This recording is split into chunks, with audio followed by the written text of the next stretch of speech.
La criminalité, c'est un cycle.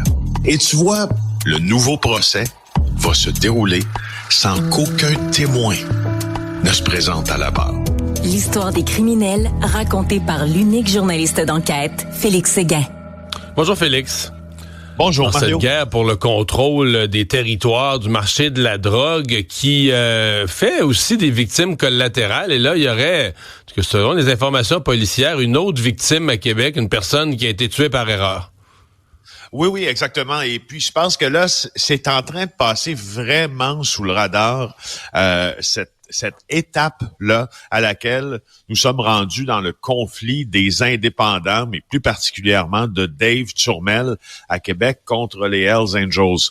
En l'espace de 2 mois et demi seulement, 2 personnes qui n'avaient rien à voir avec ce conflit ont été tuées. En tout, il y a eu 4 erreurs sur la personne parce que c'est pas tout le monde qui a été abattu par arme à feu. Il y a aussi des gens qui s'en sont tirés. Tu te rappelles de ce qui s'est passé là près du lobby d'un hôtel de Lévis il y a quelques semaines? Un jeune Ontarien qui était ici. Un travailleur de la construction qui était venu sur un chantier dans la région de Québec. Il n'y a aucun rapport avec tout ça. Alors, méprise, mauvaise identification, coup de feu, cet homme-là a été pris pour cible par erreur.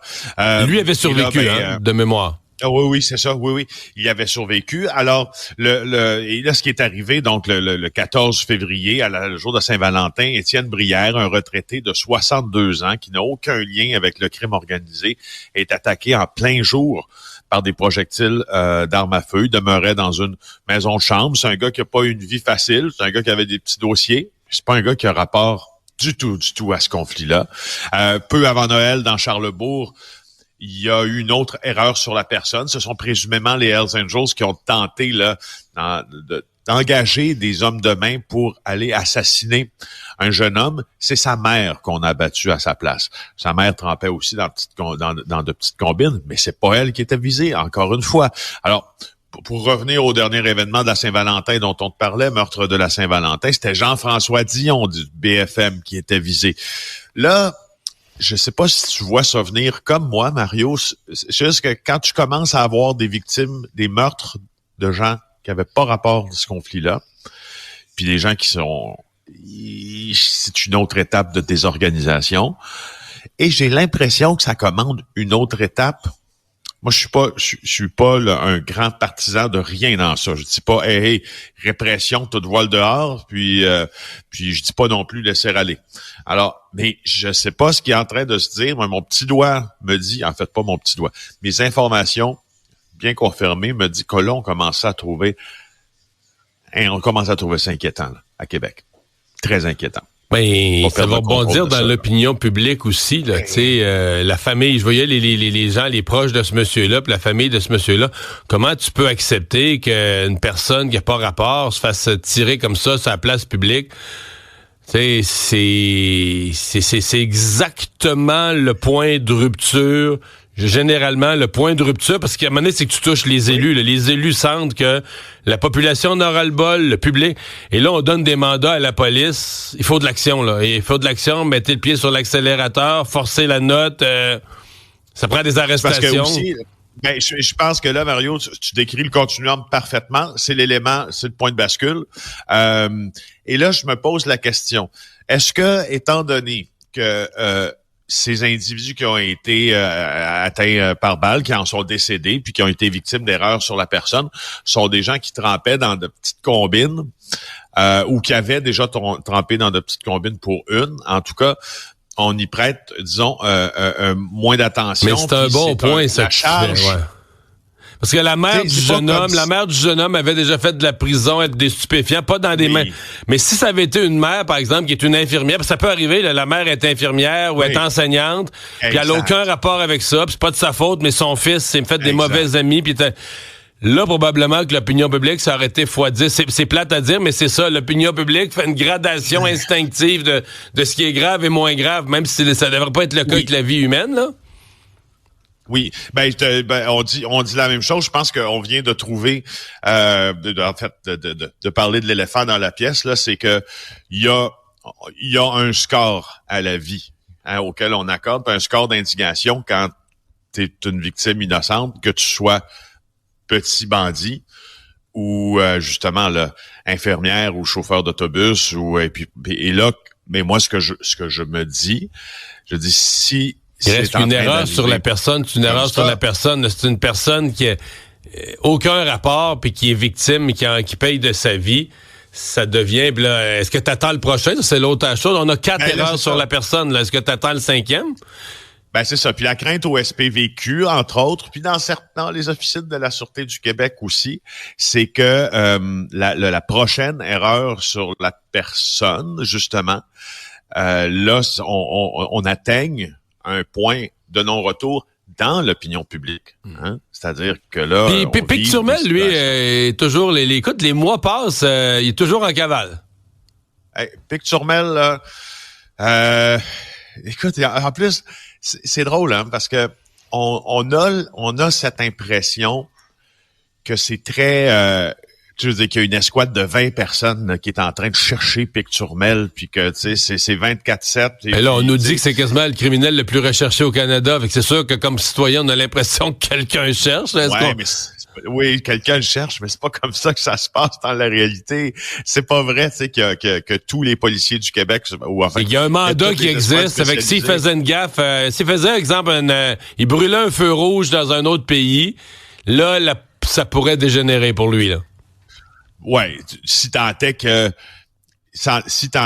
est dans cet autre pays sous sa vraie identité, là. Si tant est qu'il n'échappe pas au premier contrôle, justement, quand il brûle sa lumière. Il y a un peu de ça aussi, Mario, parce que là, il peut vivre sous n'importe quelle identité dans un pays d'Europe ou du Maghreb et puis échapper aux autorités, peut-être. Mais il y a une autre chose là-dedans, c'est que la traque aux fugitifs, puis je parle autant de Dave Turmel que d'Al Boivin, je sais pas si tu sais à quel point c'est beaucoup de paperasse, de mandats.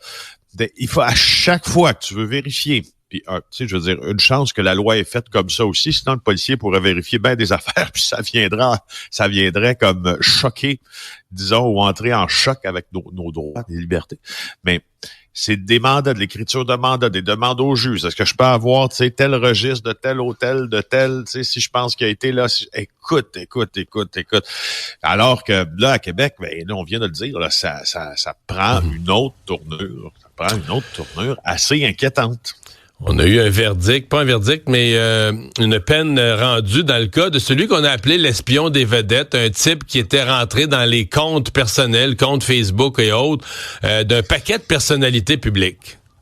Ouais, 18 mois de détention pour Pascal Desgagnés. C'est un informaticien de 50 ans, reconnu coupable l'automne dernier d'avoir donc accédé frauduleusement aux données informatiques de plusieurs célébrités.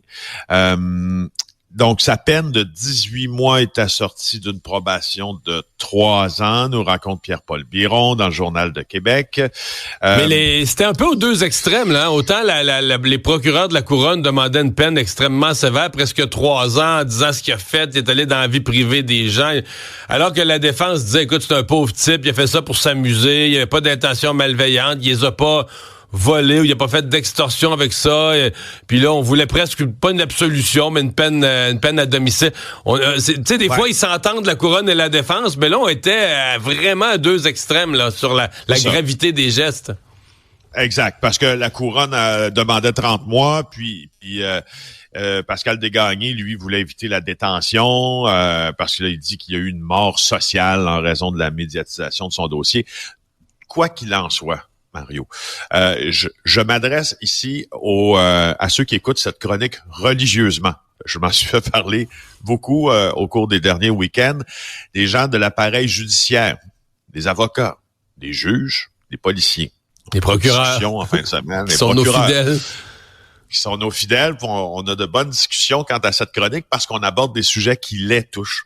Alors, je lance souvent des questions en l'air comme ça, mais je me demande quand est-ce que le droit va considérer que l'intrusion dans la vie privée puis les données d'une personnalité ou d'un individu, mettons tout le monde sur le même pied d'égalité, est à peu près la même chose qu'une invasion de domicile. Parce que... En fait, il y a peut-être plus de secrets en ligne que dans nos maisons. Tu sais, nos comptes de banque, il y a plus grand monde qui a de l'argent dans son matelas, alors que ton compte de banque, tu sais, peut-être notre vie virtuelle maintenant a plus de secrets que notre maison. C'est exactement pour la raison pour laquelle je te dis ça. Il y a peut-être pas mal plus de secrets maintenant dans le téléphone de quelqu'un que dans la garde-robe de quelqu'un.